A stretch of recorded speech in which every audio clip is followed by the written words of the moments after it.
حضرت عبداللہ ابن سلام رضی اللہ تعالیٰ عنہ فرماتے ہیں کہ میں یہودیوں کا بہت بڑا عالم تھا. ملنگ شلنگ بندے مطمئن کرنے آسان ہوتے ہیں، عالم فاضل پڑھے لکھے بندے کو کسی بندے کا مطمئن کرنا، متاثر کرنا بڑا مشکل ہوتا ہے.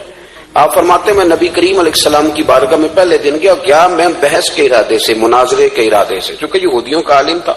حضور اونٹنی پر تشریف فرما تھے. اور یارو محنت کر کے جو میک اپ کر کے چہرہ بنایا جاتا ہے اس کے اندر حسن تو کئی دفعہ ہوتا ہے پر جاذبیت نہیں ہوتی.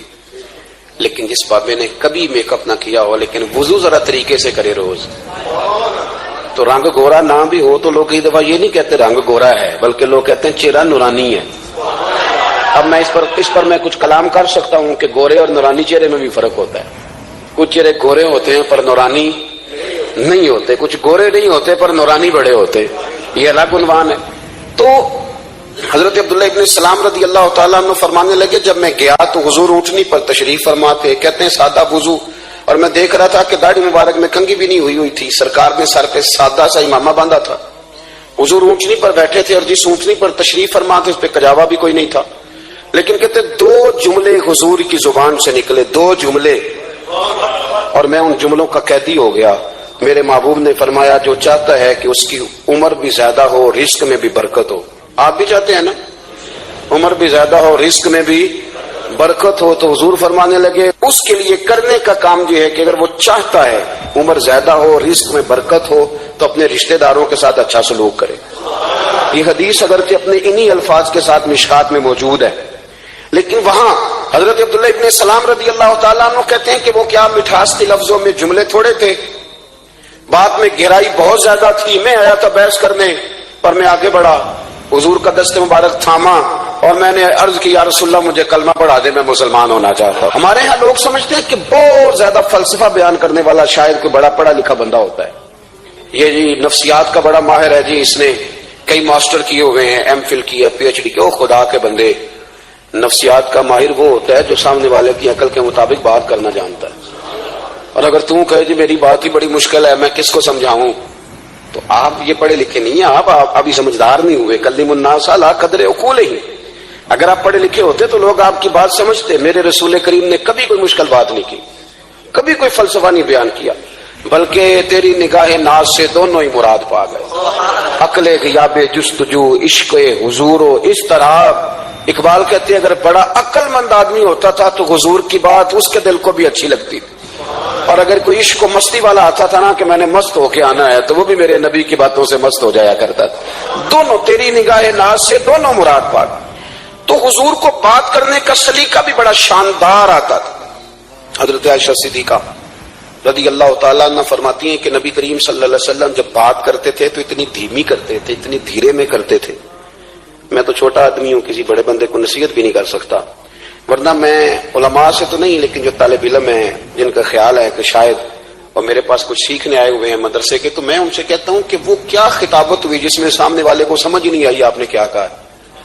آپ اتنے جوش میں چلے گئے، کہتا جی وہ میرا عشق بڑا جوان تھا. تو میں نے کہا آپ کا عشق زیادہ جوان تھا، پھر رسول پاک کی سنت سے آگے نکل گیا ہے. اب ٹھہر ٹھہر کے بات کریں. آپ کی بات اگر سامنے والے کی سمجھ میں نہ آئی تو اس کا معنی کیا ہوا. اسی طرح سے ہماری نعت خوانی کا ماحول ہوتا ہے، 6 بندے نعت پڑھ رہے ہوتے ہیں، ایک اسپیکر ادھر ہوتا ہے ایک ادھر ہوتا ہے، کوئی سمجھ نہیں آتی ہے کیا کہہ رہے ہیں. اور پھر اس کے ساتھ ساتھ وہ یہ بھی مطالبہ کر رہے ہوتے ہیں کہ ہاتھ بھی کھڑے کرو جنو جنو عشق. میں کہ انج نہیں کہی تھا، ویسے تو کہہ چلو پڑھ لیں، ورنہ اگر آپ ایسی استاد بائی پاس والے بیچارے کو تو ہارٹ اٹیک ہو جائے گا، ہاتھ کھڑا کرے گا ہے تو وہ بھی عاشق رسول ہی نا. لیکن یہ قسمیں نہ ڈالیں، یہ کوئی طریقہ ہی نہیں ہے، نہ کہیں دین اس کی اجازت دیتا ہے. ہم نے تو یہ سنا ہے کہ صحابہ کہتے ہیں جب اللہ کے حبیب گفتگو کرتے تھے تو ہم یوں بیٹھتے تھے کہ ہمارے سروں پہ پرندے بیٹھے ہو، تو حرکت بھی نہیں کرتے تھے. تو بہرحال جو بات عرض کرنی ہے اس پر غور کریں. جناب عائشہ صدیقہ کہتی ہیں ٹھہر ٹھہر کے بات کرتے آہستہ، اور یہ لفظ آپ کو یاد رکھنا ہے. سیدہ عائشہ صدیقہ کہتی ہیں جب حضور گفتگو کرتے تھے نا تو اگر ہم نبی پاک کے الفاظ کو گننا چاہتے تھے تو گن بھی سکتے تھے، گننا چاہتے تو گن بھی. ایک تو آپ کی جو سادگی ہوگی وہ اصل ہوگی، ملمہ سازی سے نکلے.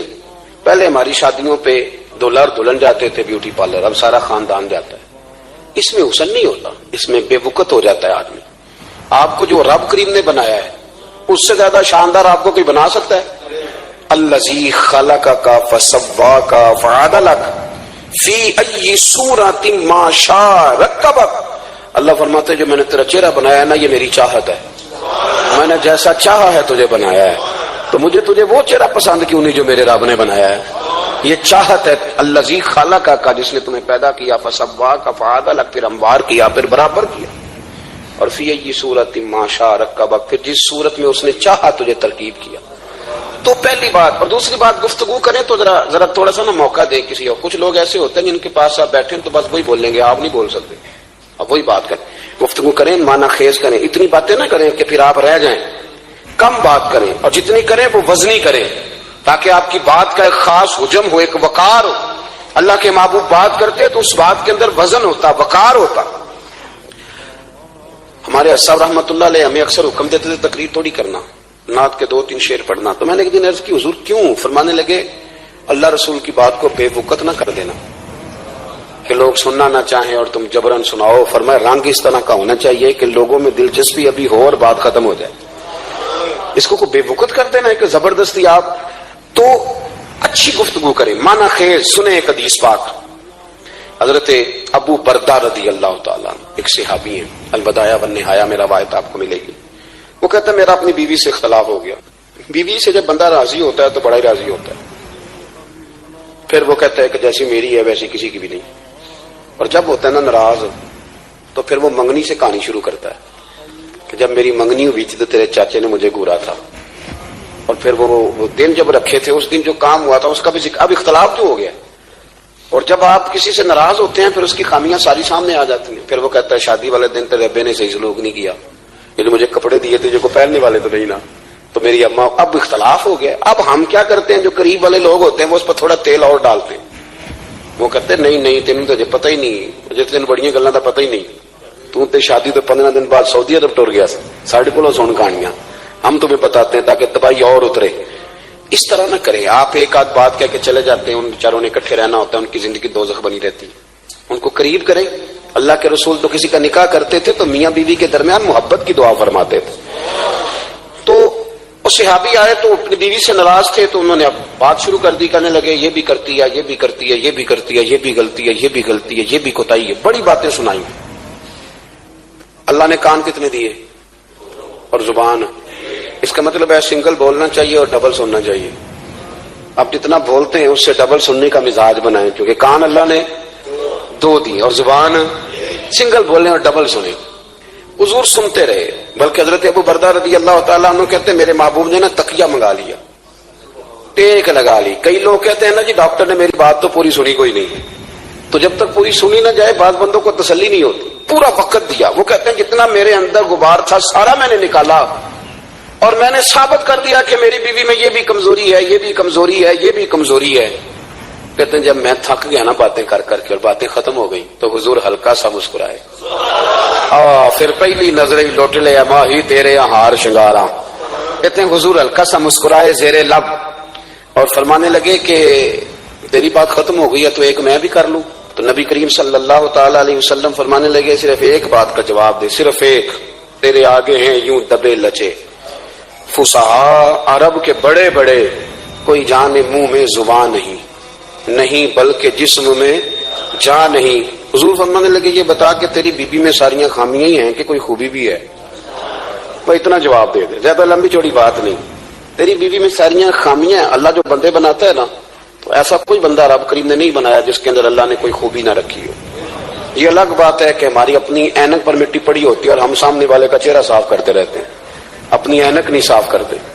تو حضرت ابو بردہ رضی اللہ تعالیٰ عنہ فرماتے ہیں جب سرکار نے اس شخص سے یہ بات کہی نا کہ کوئی خوبی بھی ہے تیری بیوی میں، تو کہتے ہیں وہ شخص کہتا ہے میری نا بالکل ایک جملے نے سوچ ہی بدل دی ساری۔ یوں سمجھ لے کہ میں اس روڈ پہ چل رہا تھا، میرے نبی پاک نے مجھے اس والے رستے پہ ڈال دیا، بالکل ساری سوچ، یعنی ایک ہی جملہ لیکن ہر چیز بدل دی سرکار نے۔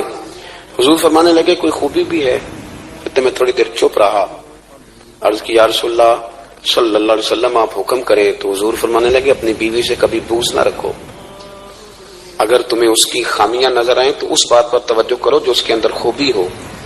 کہتے میں نے اٹھ کے عرض کی یا رسول اللہ میری بیوی پردے کی بڑی پابند ہے، میری خوابگاہ میں کوئی دوسرا شخص کبھی پیر بھی نہیں رکھ سکتا، تو فرمایا جا پھر گھر جا کے بسا، جو سب سے اعلیٰ خوبی تھی وہ تو اللہ نے تیری بیوی کو عطا کی ہوئی ہے، گھر بسا۔ تو ایک تو سرکار کی ظاہری جو اللہ نے آپ کو حسن و جمال دیا تھا وہ بے مثل تھا، گفتگو کا جو ڈھاب اور سلیقہ دیا تھا وہ بے مثل اور بے مثال تھا، اور پھر جو حضور کی ادائیں تھی نا، کانا خلقہ القرآن۔ حضرت عائشہ صدیقہ کہتی ہیں میرے محبوب کے اخلاق دیکھنے ہو تو قرآن پڑھو، جن اخلاق کا قرآن درس دیتا ہے وہ عملی طور پر سارے مدینے والے محبوب میں پائے جاتے تھے۔ جو سب سے بہترین عادت تھی نا، بہترین ترین عادت، وہ اللہ نے میرے رسول کریم کو عطا فرمائی۔ ہمارا نا اب ایک مزاج بن گیا ہے، ہمارے بعض لوگ بڑے فخر سے بتاتے ہیں کہ یہ مسواک سنت ہے، اب تو سائنس بھی مان گئی ہے کہ مسواک کریں گے تو آپ کے وجود کے اندر جو منہ میں فالتو مادے ہوں گے جراثیم وہ مر جائیں گے، اب سائنس بھی مان گئی ہے۔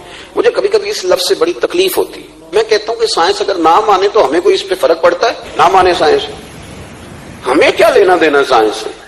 سائنس تو کبھی کچھ کہتی ہے پھر کبھی کچھ اور کہنے لگ جاتی، سائنس کا کیا ہے؟ سائنس کو منوانا ہماری ڈیوٹی۔ ہاں، اس طرح کا دین نہ بناؤ کہ معاذ اللہ دین کو سائنس کا غلام کر دو۔ سائنس کل بھی رسول اللہ کی غلام تھی، آج بھی میرے نبی پاک کی غلام ہے۔ تو حضور کی جتنی ادائیں ہیں، جتنی، ایک کدو شریف ہے، حضور نے کدو استعمال فرمایا ہے۔ آپ چلے جائیں کسی بھی جگہ پہ، جس بندے کو بہت زیادہ بلڈ پریشر کا مسئلہ ہونا تو آپ اس کو ڈاکٹر کہتے ہیں کہ کدو ملے تو اس کو استعمال کراؤ۔ تیزابیت حد درجے اختیار کر دے اور اندر کا نظام سارا درم برم ہو جائے تو اس کو کدو استعمال کراؤ۔ اور آپ اس کی خاصیت دیکھ لیں، تمام سبزیوں میں سے تحقیق بھی سب سے زیادہ اسی پہ ہوتی ہے۔ میرے رسول پاک کا ایک طریقہ مبارک ہے، اور صحابہ کے اگرچہ سید الطعام گوشت ہے، کھانوں کا سردار اسے کہا گیا، لیکن حضرت انس بن مالک رضی اللہ تعالیٰ عنہ فرماتے ہیں کہ درزی نے نبی پاک کی دعوت پکائی تھی، وہ درزی تھا، کپڑے سیتا تھا۔ آپ فرماتے ہیں کہ میں حضور کے ساتھ اس دردی کے گھر گیا تو گوشت اور کدو پکا ہوا تھا۔ فرماتے ہیں اگرچہ سردار گوشت ہی ہے پر نبی کریم نے نا گوشت کے ٹکڑے ہٹا ہٹا کے نا تو اندر سے کدو نکال نکال کے کھایا۔ حضرت انس بن مالک کہتے ہیں مجھے کدو پسند نہیں تو میں نے کبھی نہیں کھایا تھا، گھر میں ہوتا تو میں جھگڑا کرتا، پر آج حضور کی رغبت دیکھی نا تو کل نہیں پسند تھا پر ابھی ابھی مجھے کدو بڑا پسند ہو گیا، مجھے کدو شریف سے پیار ہو گیا۔ جو اعلیٰ ترین چیزیں تھیں وہ نبی پاک نے استعمال فرمائی، اعلیٰ ترین۔ زیتون کی افادیت کبھی کم ہوئی ہے 1400 سالوں میں؟ کبھی کسی نے کہا ہو کہ زیتون استعمال نہ کرو؟ کبھی اس کی افادیت میں؟ یہ امامہ میرے نبی پاک کی سنت ہے، سارے پڑھیے صلی اللہ ہو، حضور کی سنت ہے نا یہ۔ کبھی کوئی بندہ ایسا آپ کو ملا ہو کہ اس نے امامہ باندھا ہو تو کسی نے کہا رہن دے یار تینوں سونا نہیں لگتا؟ بندے سارے سونے دے نہیں نہ ہوں دے، میری بات کی سمجھ آ رہی ہے؟ لیکن امامہ کبھی کوئی آپ کو ملے گا ہی نہیں کہ اس بندے کے مزاج کے ساتھ یہ فٹ یا اس کے چہرے کے ساتھ یہ فٹ۔ اینک آپ لے لیں بازار سے، چھوٹی بھی ملتی ہے بڑی بھی ملتی ہے، کچھ لوگوں کے چہرے پہ کچھ چیزیں نہیں سیٹ ہوتی، فٹ نہیں ہوتی، لیکن یہ سرکار کی چونکہ سنت ہے اور اس کا اعزاز یہ ہے کہ نبی پاک نے فرمایا جمعے والے دن امامہ باندھ کے آیا کرو، جمعے والے دن امامہ باندھ کے آیا کرو۔ جو لوگ جمعے والے دن امامہ باندھ کے آتے ہیں اللہ کے فرشتے ان پر درود بھیجتے ہیں۔ لیکن امامہ شریف ہونا چاہیے، اپنی مرضی کا رومال نہ باندھ لیں، کم از کم 3.5 گز ہو اور ٹوپی کے اوپر باندھا گیا ہو۔ اپنی مرضی کا طریقہ نہیں اختیار کریں، وہ جو شریعت نے حدود بیان کی ہیں اس کے مطابق چلیں۔ میری بات کی سمجھ آ رہی ہے؟ تو جو بات میں نے چھیڑی ہے وہ یہ ہے کہ اللہ کے محبوب رب کریم کی دلیل ہے۔ جتنا کائنات کے اندر حسن کوئی بندہ تلاش کرنا چاہے گا وہ مجبور ہو جائے گا اور اسے دروازہ رسول پہ جانا ہی پڑے گا، اسے نبی پاک کے دروازے پر اسے جانا پڑے۔ ہم کوشش بڑی کرتی ہیں سونے لگنے کی، بڑے بڑے لوگ روپ دھارتے ہیں بیچارے، بڑا کچھ کرتے ہیں، لیکن آپ کو لوگ سونا کہیں گے، نورانی نہیں کہیں گے۔ مجھے بڑی کر لیں، داڑھی روز بنائیں بے شک، لیکن فطرت داڑھی ہے، حسن ناراض ہو گیا۔ اور داڑھی بڑی سمجھدار ہے، کبھی عورت کے منہ پہ نہیں آتی، آتی مرد کے منہ پہ، مرد کے منہ پہ داڑھی آتی۔ چلے میں کوئی بات نہیں کرتا ورنہ میں تو حنفی ہوں، میرے امام صاحب تو اس بندے کی گواہی قبول نہیں کرتے جس نے داڑھی نہ رکھی ہو، وہ کہتے اس کی شہادت کچہری میں قابل قبول نہیں ہے، وہ تو قبول نہیں کرتے اس کی شہادت کو بھی۔ اب چلیں عوام سے ڈرتے ڈرتے کئی دفعہ کچھ باتیں نہیں بتائی جاتی پر باتیں ہیں تو صحیح نا۔ ایک بندے نے داڑھی مڈائی تھی تو جناب عمر نے مدینے سے بھی نکال دیا تھا۔ ان سانو کانے کوئی کہہ گیا کہ چنگی طرح نیک ہوے گا تاں رکھی تے روٹی ادن کھائی ہاں جدن چنگی طرح نیک ہو جائے گا، اس سے پہلے کیوں کھاتے ہو؟ یہ قسم اٹھاؤ کہ پیسے اس دن پکڑنے ہاتھ میں جس دن چنگی طرح نیک ہونا ہے. کچھ لوگ کہتے ہیں میں اندر سے ٹھیک نہیں, تو اندر سے ٹھیک ہونا تیری ڈیوٹی نہیں, ظاہر ٹھیک کرنا تیری ڈیوٹی ہے, باطن تو رب کریم اپنی رحمت سے درست فرمایا کرتا ہے. تو جو تیرے ذمہ لگایا اللہ نے وہ تو کرنا, جو تیرے اللہ نے ظاہری صورت سے ہوتا کیا ہے سنو کیا ہوتا ہے. مولانا رومی نے لکھا ہے حضرت موسیٰ علیہ السلام کے زمانہ مبارکہ میں ایک شخص تھا, تو حضرت موسیٰ علیہ السلام کی نقلیں اتارتا تھا. آپ کتنا لمبا کرتا پہنتا تھا, ہاتھ میں چھڑی پکڑتا تھا, تھوڑا غصے سے بولتا تھا, معاذ اللہ نقل اتارتا تھا. جناب موسیٰ کلیم اللہ علیہ السلام کی قوم کا جب غلبہ ہوا تو انہوں نے نکال دیا اس کو, تو نقلیں اتارتا ہے, وہ نکل گیا, شہر سے باہر نکال دیا. حضرت موسیٰ کلیم کہتے ہیں میں ایک دن کوہ طور پہ گیا ہوا تھا, تو رب کریم نے مجھ سے فرمایا کہ فلاں جگہ فلاں درخت کے نیچے میرا ایک دوست انتقال کر گیا ہے, اسے اٹھائیے, غسل دیجیے, کفن دیجیے, جو اس دور کا طریقہ تھا, تدفین کر دے. حضرت کلیم علیہ السلام فرماتے ہیں میں اپنے حواریوں سمیت پہنچا, جب بندے کا چہرہ دیکھا تو حیران ہو گئے, یہ تو نقلیں اتارنے والا ہے, تو نقلیں اتارنے والا ہے. پر اللہ کے نبی رب کریم کے حکم کے آگے لائت اللہ نہیں کرتے, یہ نہیں کہتے کہ میری عقل میں نہیں آ رہا. اٹھایا, غسل دیا, کفن دیا, تدفین کر دی اس کو. جب دفن ہو گیا حضرت موسیٰ علیہ السلام کوہ طور پہ حاضر خدمت ہوئے اور بارگاہ عالی مرتبہ میں عرض کرنے کہ مالک تو بے نیاز ہے, چارہ سوال تو نہیں, پر اپنی تسلی کے لیے مالک یہ فرمائیے کہ وہ تو نقلیں اتارتا تھا. تو رب کریم نے فرمایا موسیٰ بات یہی ہے, پر میں نے اسے مرتے وقت ایمان نصیب کر دیا, وہ آپ کا کلمہ پڑھ کے دنیا سے گیا ہے اور توبہ کر کے گیا ہے, تو مالک اتنی کرم نوازی کیوں ہوئی؟ تو رب کریم نے فرمایا موسیٰ جب وہ تیری طرح بن سور کے نکلتا تھا نا, تیری ادائیں اپناتا تھا, تو مجھے پیارا ہی بڑا لگتا تھا, تو پیارا لگتا تھا. یارو دیکھو نا ترمذی شریف میں حدیث ہے, میرے رسول پاک علیہ السلام نے فرمایا میرا امتی جب سفید داڑھی لے کے قبر میں جائے گا نا, داڑھی اور وہ بھی سفید, تو رب فرشتوں سے فرمائے گا اسے عذاب نہ دینا, یہ میرے محبوب کی سنت سفید داڑھی لے کے آگے, مجھے شرم آتی ہے اسے عذاب دیتے ہوئے. آپ بات کو سمجھے کہ یہ حضور کی سنت کا اعزاز جو اللہ کی بارگاہ میں, رب کے حضور جو سنت کا اعزاز, اس لیے کہ کائنات میں سب سے اعلیٰ ترین جو کام تھا وہ کیا ہی میرے مصطفیٰ کریم نے, اعلیٰ ترین عمل نبی پاک کا, اعلیٰ ترین, اور طریقہ مبارکہ میں حسن اور جاذبیت. اور آپ اندازہ کر لیں, ہم لوگ پٹری سے اتر جاتے ہیں, مرضی کرتے ہیں, ہمارا مزاج ہے اتنا مرضی کو کہے کہ الکوہل والی خوشبو استعمال نہ کریں, پر ہم کوئی نہ کوئی دلیل نکال کے لے ہی آتے ہیں. لیکن خوشبو اس دور میں بھی اتنی بکتی ہے جس کی حد نہیں, اور لوگ اپنی اپنی ضرورت کے لیے اس کو استعمال ہے. ان 1400 سالوں میں 1450 سالوں میں ایک دفعہ بھی ایسا نہیں ہوا کہ یہ کاروبار کہیں ٹھنڈا ہوا ہو. حرم شریف اللہ آپ کو لے جائے تو مسجد نبی میں سونے کی دکان کے ساتھ خوشبو والی دکان ہوتی ہے, یعنی اتنا مہنگا کاروبار ہے کہ جتنا کرایہ سونے کی دکان والا دے رہا ہے اتنا ہی خوشبو کی دکان والا دے رہا ہے. اتنا مہنگا یہ کاروبار ہے, ایک دن بھی اس کام کی اہمیت کم نہیں ہوئی. اور رسول کریم نے کیا فرمایا, صحابہ کہتے ہیں 3 چیزوں سے کبھی منع نہیں کرتے تھے. کوئی تکیہ دیتا تھا تو قبول کرتے تھے, کوئی بندہ اگر حضور کو دودھ پیش کرتا تھا تو نبی پاک قبول کرتے تھے, اور اگر کوئی شخص حضور کو خوشبو دیتا نا تو حضور جلدی قبول فرماتے. یہ مزاج کا. تو جو اعلیٰ ترین چیزیں تھیں ان کو میرے رسول کریم صلی اللہ علیہ وسلم نے کیا, ہمیں کر کے دکھایا. ہمارا ظاہری حلیہ, آج بھی اہل عرب لمبا کرتا پہنتے ہیں, آپ لمبا کرتا پہننے حیا کے زیادہ قریب ہے. کھلا لباس حضور پسند کرتے تھے, یہ شرم و حیا کے زیادہ قریب ہے, اس کے اندر انسان کا پردہ زیادہ ہے. وہ ساری اعلیٰ قسم کی صفات جن سے ایک آدمی متصف ہو سکتا ہے اور اپنے آپ کو سجا سکتا ہے, اپنے معاملات کو ٹھیک کر سکتا ہے, وہ ساری رسول پاک نے ہمیں عطا فرمائی. ایک حضور کا طریقہ مبارکہ تھا کہ سامنے والے جتنے لوگ حضور کے دائیں بائیں رہتے تھے ان کا خیال کرتے تھے. ہم تو خیال رکھواتے ہیں نا اپنا کہ سارے مل کے میری عزت نہیں کرتا, تو میری. تو میں کہتا ہوں کہ یہ تو یہاں اپنی عزت کی بھیک مانگی ہے یا آپ نے لڑائی کر کے عزت لی ہے. ایسا نہ کریں, آپ عزت دینی شروع کر دیں, اللہ آپ کو سکون عطا کر دے. آپ احساس کریں دوسروں کا. حضور نہ شدت کے ساتھ, یہ اعلیٰ سنت ہے میرے نبی پاک کی صلی اللہ ہو, سارے پڑھیے درود شریف صلی اللہ ہو, یہ اعلیٰ سنت ہے. آپ دیکھیں نا بخاری مسلم میں موجود ہے, حضور فرماتے ہیں میرا دل چاہتا ہے میں لمبی نماز پڑھاؤں, لمبی نماز پڑھاؤں, دل میرا چاہتا ہے. لیکن فرمایا جب میں دیکھتا ہوں نا کہ پیچھے بچے بھی کھڑے ہیں, بوڑھے بھی کھڑے ہیں, بیمار بھی کھڑے ہیں, تو گویا حضور فرمانے لگے میں بندوں کا احساس کر کے رب کی نماز چھوٹی کر دیتا ہوں.